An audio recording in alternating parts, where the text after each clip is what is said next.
Very good morning, the August gathering. Dr. Garg, chairperson of this entire event. Veena ma'am, chairing the session. My co-panelist, Negi sir, Dr. Praveen, Mr. Sanjay. And most importantly, the audience sitting there in the uniform. When we talk about synergy for energy today, you are the energy. You are the energy we are talking about. You are the energy we are eyeing upon, we are focusing upon. And we are highly relying upon you as an energy who is going to bind this world together. The concept of this conference, World PetroCoal, Synergy for Energy, is a concept that emphasizes the importance of collaboration and cooperation. And that's what we are seeing here in the panel, coming from various disciplines, various fields. Let me also emphasize certain things. Incidentally, the G20 motto, that is building consensus for fair and sustainable development. Can we change the slide, please? Thank you. I'll do it from here. Thank you. So when we talk about this G20 motto, that is of building consensus for fair and sustainable development, don't you think it is a reflection of the conference as well? Yes, it is. Though I would say that specifically it's not focused on energy, but then again it is sustainable. That is what we are talking about. There are certain progressions, I would say, and there are certain progress that we have seen. We have seen that the International Energy Agency in its report has projected that the global capacity for producing renewable energy will soar by some 75% in the next 5 years. So we are 2023 right now. So 2027, 2028, it is going to be absolutely at the highest level. It is going to be 90% of global electricity expansion over the next 5 years. Like by early 2025, we could see that, yes, there is a level of expansion there itself. You know, last year we have witnessed this, the war in Ukraine. It was a decisive moment for renewables in Europe, where governments and businesses are looking to replace Russian gas with alternatives as quickly as possible. And you're glad to know that US, China, and India are adopting policies and market reforms to roll out renewables more speedily than previously planned. The graph here shows about it. That is what we are aiming at. Now here, if we look into, India saw the highest year-on-year growth in renewable energy additions of 9.83% in the year 2022 itself. We can also see that 26.53% in the total installed generation capacity in the country is there. India now is at the 4th global position for overall installed renewable energy capacity. Solar power tariff reduced by more than 75% using plug-and-play model. The total number of electric cars on the world's road to about 16.5 million. The IEA projects that the number of electric cars will reach around 145 million by 2030. So I'm sure the young budding managers, you are aspiring to own the electric car very soon. Yes, you'll be doing that. But most importantly, we have to look into what are we actually talking about. We are talking about this. We're talking about sustainable energy, which is derived from renewable sources that are naturally replenished. Why I'm pointing out this fact is that it's important that when B schools combine together with the engineering background, with the technology, there is bound to be a change. And that is what we are looking in for. Of course, there are certain challenges which has been already talked about by my co-panelist. But let me also talk about certain challenges like high initial cost of installation. Now, although you'll find that renewable energy systems becomes cheaper over time, but the upfront cost of purchasing and installing solar panels, wind turbines, and other renewable energy systems can be prohibitively expensive in nature. Second is intermittency and variability. Please understand this concept.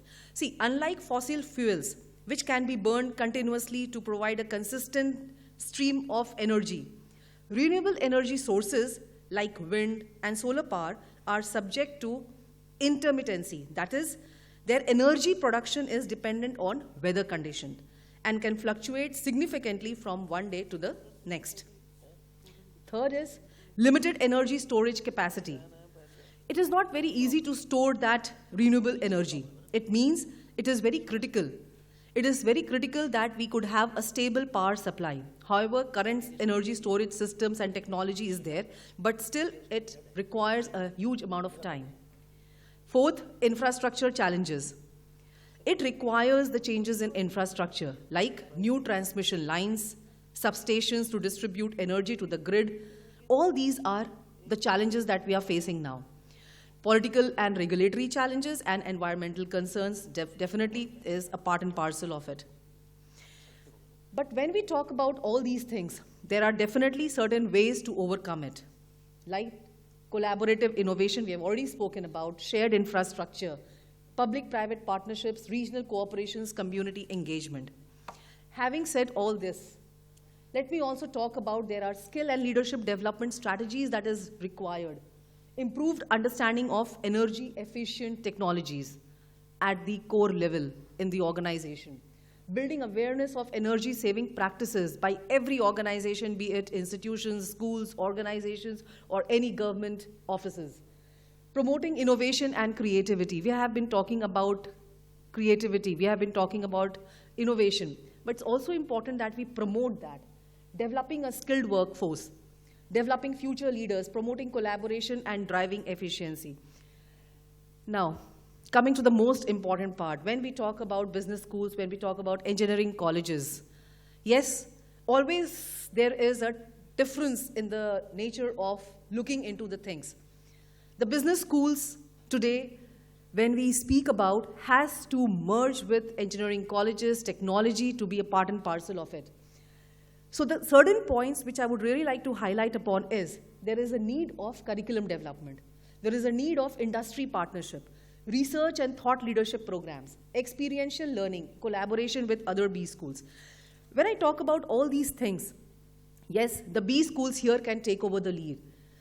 Today is the day of accreditations. The NBA, the AICTE, the NAC, everything is there, who accredited the B schools and all the engineering colleges. There is one important aspect of program outcome of all these colleges, of all these institutions. At the time when Veena ma'am was talking about, during her speech, she said it is required in the curriculum.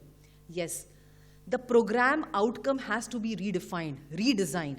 It has to be in accordance with what we would like to achieve by combining this energy, the energy of humans together, so as to have a kind of a good renewable source of energy in future for everyone. Now, having said this, let me discuss a small case here. It is a landmark report by iForest International Forum for Environment, Sustainability and Technology. It is a non-profit environment organization based in New Delhi. Now, according to the report, it said that in order to achieve zero net emissions by 2070, please mind it, 2070, coal production and consumption in the country needs to be stopped entirely, correct? Now, iForest assessed that the job dependencies of the residents of Korba, it is a district in, Korba district is in Chhattisgarh. It is the leading coal producing area in India. Now, from the 600 households surveyed, 87,500 odd individuals heavily rely on directly and indirectly on the coal industry. Now, what is the crux of the matter? Now, for these individuals to find work in other capacities, training new skills would be the primary task at hand. Not only will these employees need additional training, their children will also need access to quality education in order for them to be eligible to reach out for other professional opportunities. Yes, we're talking about the challenges, we're talking about the opportunities, we're talking about skill sets, we're talking about leadership. But yes, at the core of one of the districts here in India, we are facing this problem. Here, the reduction in coal dependence will eventually impact the same for other fossil fuel energy industries in a similar manner. Out of these, oil and gas industries employ about 8 million workers at various positions of authority, who will be impacted and face the threat of employment instability. Now, we have to battle this out. We cannot just have this case written. It is a landmark case, of course. It is the case which was being discussed at length. But we cannot just sit like this. We have to do something. And the most important part over here is that when we talk about B school students out here, the B school students specifically, please understand that you have to do the research. You have to conduct research on emerging trends in the energy sector. What is it going to help us? It is going to give us certain opportunity programs. It will develop certain strategies to address the current and future challenges. Second thing which you would like to do is analyze the data. Energy companies generate vast amount of data, which can be analyzed to improve performance and efficiency. You have the courses on business analytics, you have the courses on IT, you have the courses on project management. B school students, you can always help analyze this data and identify trends that can be used to improve operations, reduce cost, and increase profitability. Third, develop sustainable business models. You are the students of finance here. As the demand for renewable energy grows, energy companies need to develop sustainable business models that are economically viable and environmentally responsible. You can help develop those models. Promote energy conservation through various ways, like work with energy companies to develop and implement energy conservation programs. Advise on energy policies. You may also frame certain policies, look into that, have research as a base of it, and then come up with certain governmental programs. I would also like to cite at the end that there are certain studies which is done by just B school students on energy conservation. They are the role of management education in transition to a low carbon energy system. It was the study published in the Journal of Cleaner Production by a team of business school students that explored the role of management education in the transition to a low carbon energy system. Second, financing renewable energy projects in emerging markets. Again, one of the study conducted by a group of MBA students that analyzed financing options for renewable energy projects in emerging markets and provided recommendations for companies and investors. Similarly, we have 3, 4, 5, 10, 12 papers. They are there with us. So what my concern over here is, for every time we attend the conference, every time we sit and deliberate in this issue, go back and think about it for at least some time. Give yourself a food for thought, and then come up with the programs that is going to really help us to take this forward. Most of us travel via metro through Delhi roads and Delhi NCR, things like that. We always see, there's a board, there's a construction going on, which says inconvenience today for better tomorrow. Definitely there's going to be some inconvenience today to merge into or to bend our minds toward this sector. But then again, it is for the better tomorrow. And with this, thank you so much.